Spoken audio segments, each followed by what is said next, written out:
자, 오늘은 중국 무술과 한의학의 공통점에 대해서 말해보려 해요.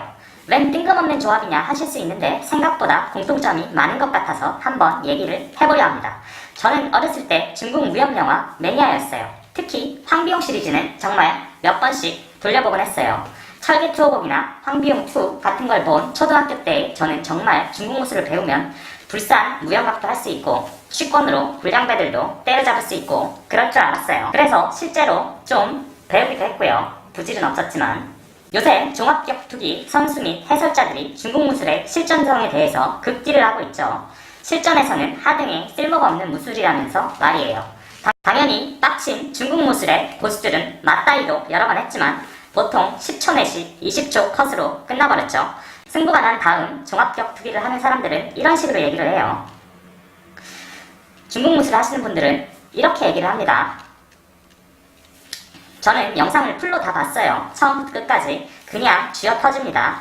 저의 어렸을 적 중국 무술에 대한 환상이 이 영상 하나로 그냥 끝나버렸어요.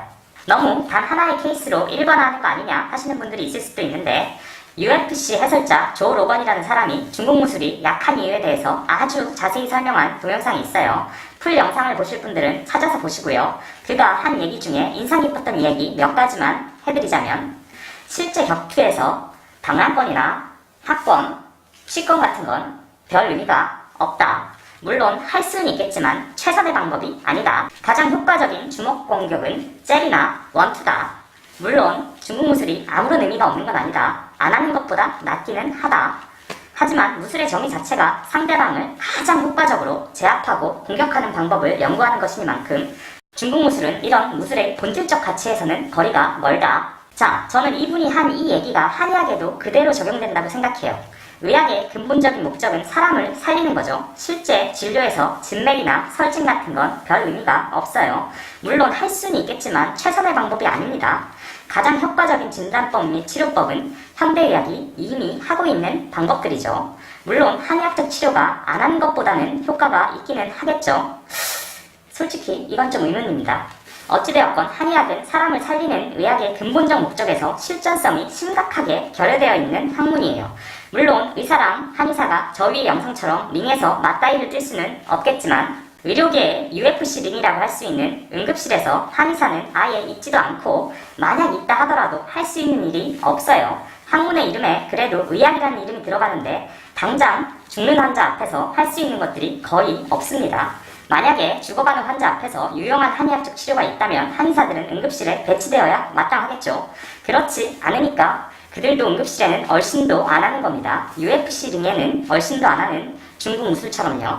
나가면 쳐맞을 거 아니까 안 나가는 거죠. 그런데 종합격투기가 생기기 전에는 사실 중국 무술이 이렇게까지 실전성이 결여되어 있는지 아는 사람은 거의 없었죠. 중국 무술의 실체가 드러난 이유는 실제로 경기를 해서 깨진 걸 사람들이 직접 본 영향도 있겠지만 종합격투기를 전문으로 하는 선수들이 지속적이고 논리적으로 중국 무술의 실전성 결여에 대해서 지적을 해왔기 때문이에요. 이 사람들은 격투기의 전문가이기 때문에 취권이니 당랑권이니 하는 게 사실 실전에서는 하등 쓸데없는 게 바로 보이는 거죠. 그런데 사실 일반인들은 잘 알 수가 없어요. 저만 해도 중국 무협 영화의 영향으로 중국 무술이 실전에서도 효과가 있는 무술인 줄 알고 있었으니까요. 이렇듯 한의학의 실체도 일반 사람들에게는 잘 보이지 않습니다.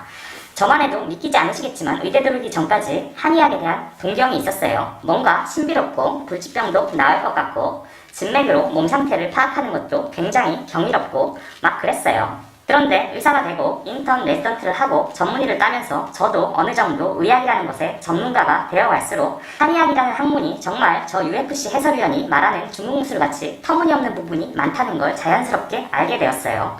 종합격투기 선수가 중국 무술의 실체를 알듯 의사도 한의학의 실체를 자연스럽게 알 수밖에 없어요. 환자가 아플 때 가장 최선의 처치가 뭔지 아는 사람이 보면 한의학의 처치는 그 실전성에서 현실과는 이미 엄청난 거리가 있다는 걸 보기만 해도 아는 거예요. 대표적인 최근의 예가 한의학 홈페이지에 게시되어 쌍욕을 엄청나게 처먹은 중풍 환자에게 응급조치로 손발을 따라가 있죠. 중풍 환자는 손발을 따고 앉아있으면 안 됩니다. 이미 엄청나게 반박이 되었고 관련 영상들은 유튜브에도 충분히 있어서 따로 구체적인 반박을 하지는 않겠습니다. 여하튼 한의학은 실전성에서 엄청난 결여가 있습니다. 중국 무술이 실전성에 결여되었다 한들 사실 뭐 문제가 있겠습니까? 그냥 중국 무술을 하는 걸 일종의 체조나 정신수양 측면으로만 해도 그만이죠. 그런데 소위 학문 이름에 의학이라는 단어가 들어간 한의학이 실전성이 결여가 어떻게 될까요? 중풍이 왔는데 손 따고 앉아있으면 어떻게 되겠습니까? 괴사가 진행된 동상에 침 놓고 앉아있으면 어떻게 될까요? 조절되지 않는 당뇨에 한약만 먹고 있으면 과연 최선일까요? 의학이라는 건 무조건 최선이어야 합니다. 최선이 아니면 의학이 아닌 거죠. 사람을 살릴 수 있는 최선의 방법을 항상 써야 하는 의무와 당위가 있는 겁니다. 그런 의미에서 한의학을 과연 의학이라고 할 수 있을까요?